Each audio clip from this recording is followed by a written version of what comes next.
बात सभी छात्र छात्राओं को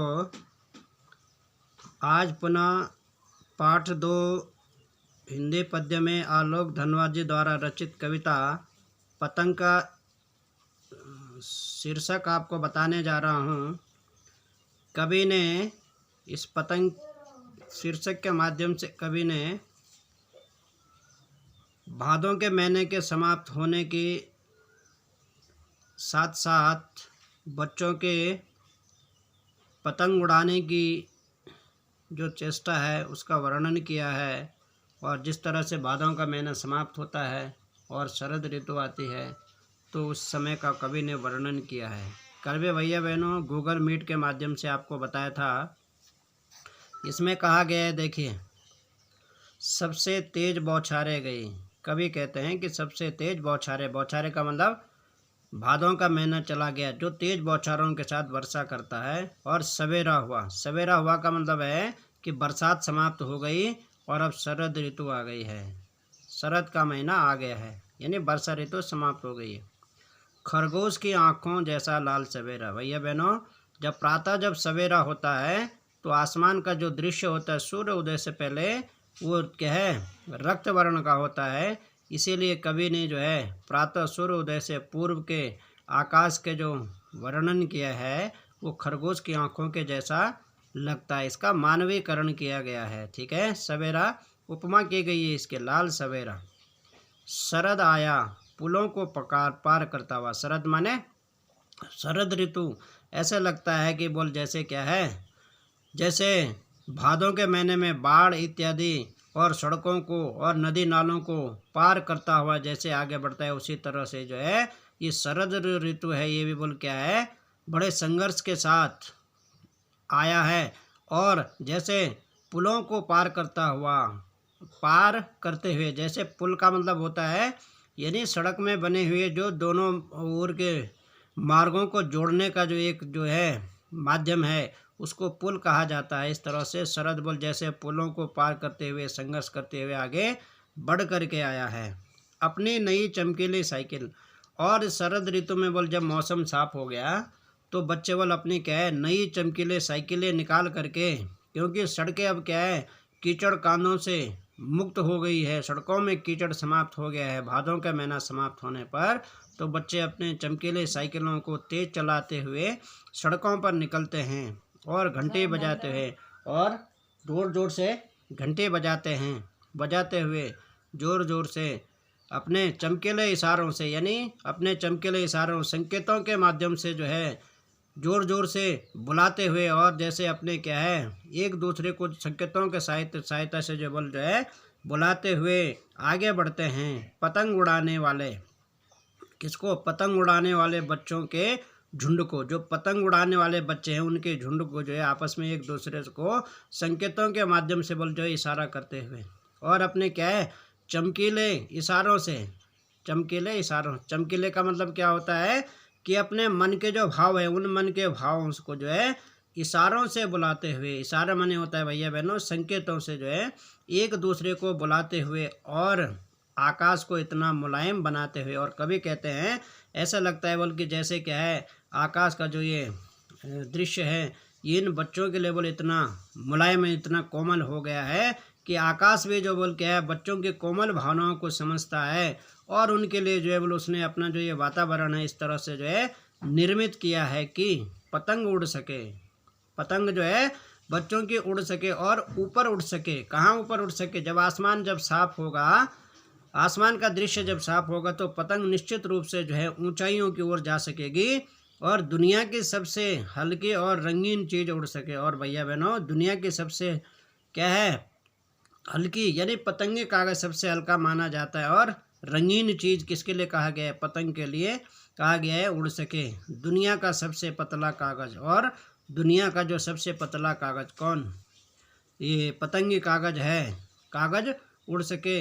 बांस की सबसे पतली कमानी, और जो पतंग होती है भैया बहनों पतंग के जो है बांस को छिल करके जो है उसको जो है दोनों एक छोर से दूसरे छोर पर जो है उसकी पतली कमानी लगाई जाती। कमाने का मतलब होता है कमांड, जो उसको नियंत्रित करता है। कागज मुड़ता नहीं है और कागज फटता नहीं है, सब कमानी उड़ सके, कि शुरू हो सके, और कभी कहते हैं कि शुरू हो सके सीटियों और किलकारियों का। और भैया बहनों, शुरू हो सके क्या? बच्चों का उत्साह। बच्चे बल अपने सीटियों और किलकारियों के माध्यम से अपने उत्साह को व्यक्त कर सके। और तितलियों की इतनी नाजुक दुनिया, तितलियाँ, कवि ने जो है उन बच्चों की जो उपमा जो है तितलियों से की, जैसे रंग बिरंगी तितलियाँ क्या है उड़ती है, उसी तरह से बच्चे भी क्या है रंग बिरंगी पतंगों को उड़ाने के लिए जो है इतने उत्सुक होते हैं। तो कवि ने उनको जो है तितलियों की उपमा दी है। और इतनी नाजुक दुनिया, नाजुक का अर्थ होता है भैया बहनों कोमल। और इसमें कहा गया है कि जन्म से ही वे अपने साथ लाते हैं कपास। भैया बहनों, बच्चों के लिए कहा गया है कि बच्चे बोल क्या है जन्म से ही अपने साथ वे लाते हैं कपास। कपास का मतलब होता है भैया बहनों कि जिस तरह से कपास मुलायम होता है, उसी तरह से बच्चे भी जो है अपने भावनाओं से कोमल होते हैं। उसके लिए अपना पराया कोई नहीं होता। इसलिए बच्चों भी अपने कोमल भावनाओं से बोल क्या है बिना किसी भेदभाव के जो है अपनी खुशियों का इजहार करते हैं एक दूसरे के साथ। पृथ्वी घूमती हुई आती है। कवि कहते हैं ऐसे लग रहा है जैसे पृथ्वी भी उनके स्वागत के लिए घूमती हुई आती है। उनके बेचैन पैरों के पास, उनके जो पैर बेचैन है, बेचैन का मतलब होता है उत्सुक। उनके पैर किसके लिए उत्सुक है? पतंग उड़ाने के लिए।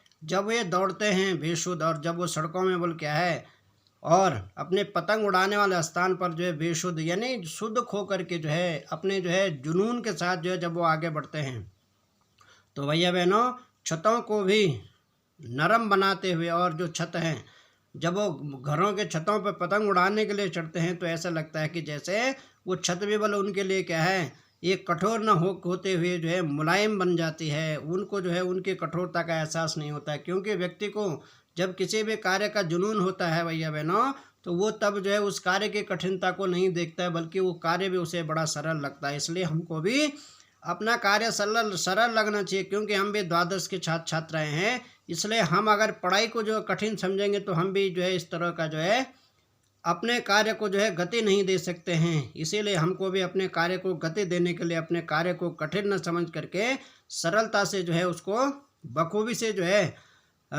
निभाना चाहिए। और जैसे बोल कवि कहते हैं कि दिशाओं को मृदंग की तरह बजाते हैं। बच्चे बोल जिस दिशा में पतंग उड़ाते हैं वो सारी दिशाएं ऐसे बोल जैसे मृदंग की तरह, यानी मृदंग एक ढोल होता है, वो ढोल की जैसे आवाज़ जो है चारों तरफ गूंजती है, उसी तरह से उन बच्चों की जो है किलकारियाँ जो है चारों ओर गूंजती हैं। और जब वे पेंग भरते हुए, और जब वो बच्चे बोल क्या करते हैं आगे बढ़ते हैं अपनी जो है अंदर उत्साह भरते हुए, जब वो चले जाते हैं उनके अंदर जब उत्साह आता है तो फिर क्या है आगे बढ़ते जाते हैं तो डाल की तरह रचीले वेग से अक्सर। तो कवि कहते हैं कि उनका जो शरीर है उस शरीर वाले इसी तरह से कोमल होता है भैया बहनों, जैसे एक पेड़ की जो डाली होती है वो पेड़ की जो डाली जैसे कोमल होती है, उसी तरह से जो है उन बच्चों का शरीर भी क्या कोमल होता है। छतों के खतरनाक किनारों से, और जो छत है उसके खतरनाक किनारों तक जो है वो जैसे पतंग उड़ाने जाते हैं तो उस समय भी गिरने से उनको क्या है उनका जो उत्साह है वो उनको बचा लेता है। सिर्फ उनके ही रोमांचित शरीर का संगीत, और उनका जो शरीर उत्साहित है और रोमांचित शरीर का संगीत का मतलब होता है मन से उठने वाली जो उनकी कोमल भावनाएं, और उस पतंग के प्रति उनका जो उत्साह है और उनके प्रति जो समर्पण का भाव है उसको जो है उनको गिरने से वो बचाता है। पतंगों की धड़कती ऊंचाइयाँ, और पतंग के धड़कते माने पतंगें ऊपर नीचे उड़ती है तो उसको पतंग की धड़कन कहा है। ऊंचाइयों से ऊंचाइयाँ उन्हें थाम लेती है, यानी उनका बोल क्या है संतुलन है, वो उनका संतुलन बना रहता है महज एक धागे के सहारे। जो धागा है उस धागे के सहारे भैया बहनों उसका संतुलन क्या है बना रहता है। और पतंगों के साथ वे भी उड़ जाते हैं, और ऐसे लगता है कवि कहते हैं उत्साह के साथ ऐसे लगता है जैसे वे बच्चे भी क्या है पतंगों के साथ साथ वो भी उड़ने लगते हैं अपने रंध्रों के सहारे। यार अपने रंध्र का मतलब होता है छिद्रों के सहारे। और आगे कहा गया भैया बहनों कि अगर वे कभी गिरते हैं, कभी कहते हैं अगर वो कभी गिरते भी हैं बोल छतों से पतंग उड़ाते समय तो के खतरनाक किनारों से अगर कभी वो गिर भी जाते हैं और बच जाते हैं तब तो, और उनको चोट नहीं लगती और इस तरह से वो बोल क्या है चोट खाने से बच जाते हैं, तब तो उनका जो उत्साह है और भी आगे दुगना हो जाता है। और भी निडर होकर के सुनहले सूरज के सामने, और सूरज के जो सुंदर किरणें हैं उन किरणों के सामने, यानी उगते सूरज के सामने उस सूरज के प्रकाश के सामने वे आ जाते हैं जैसे ही प्रातः का समय होता है भैया बहनों। तो और कवि कहते हैं कि पृथ्वी और भी तेज घूमती हुई आती है। कवि कहते हैं ऐसा लगता है माना धरती माता भी क्या है उनके स्वागत के लिए जो है तेज गति से घूमती हुई आती है, और उनके बेचैन पैरों के पास ऐसा लगता है बल्कि जैसे उन बच्चों के उत्साह के लिए धरती माँ भी अपने लिए अपने को क्या उत्सुक मानती हुई जो उन बच्चों के उत्साह में जो है उनके उत्साह को दोगुना करती है। शेष इसके प्रश्नोत्तर भेजे जाएंगे। शेष अगला पाठ कल पढ़ाया जाएगा। धन्यवाद।